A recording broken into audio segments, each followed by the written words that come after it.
इस क्वेश्चंस में यानी इस वीडियोज़ में हम लोग आज क्लास 10th के एक हाइट एंड डिस्टेंस से एक बड़ा ही इम्पोर्टेंट क्वेश्चन देखेंगे और बड़ा ही ऐसे देखें तो ये थोड़ा टफ लगेगा लेकिन बहुत इजी है। आप कॉन्सेप्ट्स को केवल जानिए, क्वेश्चन तो इजी हो ही जाते हैं। देखिए इसमें क्या कह रहा है कि the angle of elevation of the top of a tower from 2 points at distance of 5 meters and 20 meter from the base of tower and in the same straight line with it are complementary।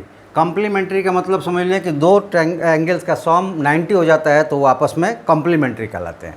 Find the height of the tower. तो जैसे ही आपको height and distance का कोई question मिले, आप सबसे पहला जैसा ये दिया हुआ है, लिखा हुआ है, आप उसका फिगर बना लें। चलिए एक फिगर ड्रॉ कर लेते हैं। ये फिगर हो गया। मान लिया कि ए बी जो है टावर, जिसकी हाइट को हम मान लेते हैं h, और यहाँ पे 5 मीटर्स की दूरी पर एक पॉइंट्स है जहाँ इसका एलिवेशन थीटा ये भी माना गया है। ठीक है, क्योंकि दिया नहीं है इसमें तो हमने मान लिया कि ये थीटा है। लेकिन एक चीज़ दिया हुआ है कि इसका बाकी जो दूसरा एंगल है उसके साथ मिलकर एक कम्प्लीमेंट्री होता है। तो अभी हमने कहा कि दो एंगल सम करने पर अगर 90 होते हैं तो वापस में कम्प्लीमेंट्री कहलाते हैं। तो ये थीटा है तो ये 90 माइनस थीटा हो जाएगा। सम करेंगे थीटा थीटा कैंसिल, 90 आ जाएगा। तो दूसरा जो हमें मिला वो मिला कि ये 20 मीटर की दूरी पर है लेकिन 90 माइनस थीटा है। अब ये जब फिगर बन गया आपका क्वेश्चन आसान हो गया। ये आपने ले लिया कि हाइट h है और पहला एंगल थीटा है जो 5 मीटर की दूरी पे है और दूसरा एंगल 90 माइनस थीटा है जो टावर के बेस पॉइंट से 20 मीटर की दूरी पर है।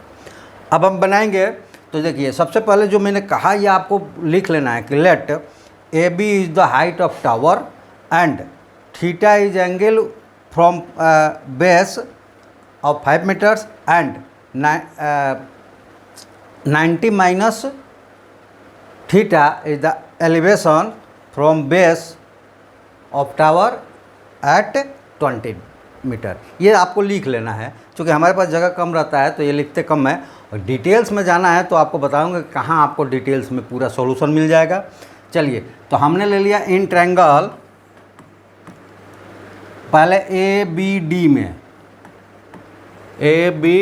डी में अगर हम लेते हैं कि A B by B D तो ये होगा tan थीटा के बराबर। tan थीटा के बराबर हो जाएगा तो यहाँ से हम ले सकते हैं h by 5 is equal to tan theta. Equation first कर लिया। नाउ इन ट्रायंगल, अब बड़े वाले में ले लें ए बी डी, क्योंकि हम राइट एंगल में ही ट्रिग्नोमेट्रिकल रेशियोज को निकालते हैं। तो in triangle A B C में क्या होगा, A B by B C is equal to tan 90 minus theta.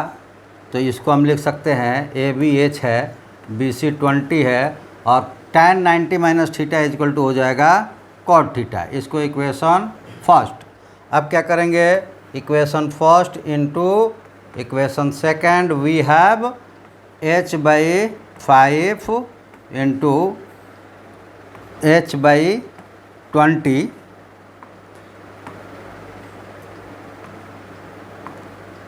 h by 5 into h by 20 is equal to tan theta into cot theta. और trigonometrical ratios में आपने देखा होगा कि tan into cot that is equal to 1। ठीक है, ये 1 हो जाता है क्योंकि tan इक्वल टू लेंगे तो 1 बाई कॉट या कॉट लेंगे तो 1 बाई tan कट जाएगा। सॉल्व करेंगे तो h इंटू एच स्क्वायर और 5 इंटू 20 उधर 1 है जाकर ये हो जाएगा 100। तो यहाँ से हमें मिल जाएगा h is equal two plus minus 10, क्योंकि इसका स्क्वायर रूट निकाल देंगे और प्लस माइनस 10 हुआ। और यहाँ हम जो पढ़ रहे हैं वो सारा लेंथ हाइट यानी कि डायमेंशन है, और डायमेंशन कभी भी निगेटिव नहीं होती है, यानी कि लेंथ कभी निगेटिव नहीं होती है। तो यहाँ पे हमें मिल जाएगा कि h not equal to -10, therefore h is equal to 10 meter, that is equal to height of the, h हमने हाइट माना था, तो height of the tower is equal to 10 meter. तो ये आपका आंसर हो गया। देखने में कितना भी बड़ा दिख रहा था, लेकिन कितना छोटा है आप इससे अनुमान लगा सकते हैं। और ये सारी चीज़ें, ये सारी कंसेप्ट्स आप प्राप्त कर सकते हैं, या तो चैनल्स को सब्सक्राइब करें, लाइक करें, शेयर करें, अपने दोस्तों में सब्सक्राइब करो या हमसे जुड़े। फेसबुक पर देख रहे हैं तो फॉलो करें और हमें लाइक शेयर करें। या फिर आप चाहते हैं कि आपके एक एक क्वेश्चन, दो दो क्वेश्चंस नहीं, बल्कि एक साथ सारे चैप्टर्स के सारे कंसेप्ट्स और सारे क्वेश्चंस आपको वीडियो के माध्यम से सॉल्यूशंस के रूप में मिले, तो आप इस साइट्स पे जाएं और इस ऐप को आप एलेप्स ऐप्स है और इसको डाउनलोड करें और कुछ फ़ी है भरे, और वहाँ पे आपके कोर्स के जो इस भी क्लास के हैं सारे सॉल्यूशंस वीडियो के माध्यम से कंसेप्ट्स के साथ मिल जाएंगे। ठीक है, आप चैनल्स को सब्सक्राइब करके अगर हमारे साथ जुड़ते हैं, आपके कोई प्रॉब्लम्स है हम तक पहुंचाते हैं, तो उसका भी सॉल्यूशंस मिलेगा। या फिर हर क्लास के लिए क्लासेस चलते हैं, उसी का कुछ एडिटेड जो क्वेश्चंस है आपको तक वीडियो के माध्यम से जाता है। आप हमारे साथ जुड़कर लाइव क्लासेस में भी सम्मिलित हो सकते हैं। तो आज इस वीडियो में हम लोग इतना ही। फिर अगले वीडियो में कुछ अच्छे क्वेश्चंस, कुछ अलग क्वेश्चंस के साथ आपके साथ हम आएंगे आपके सामने। तब तक के लिए आप सबका धन्यवाद। जय हिंद।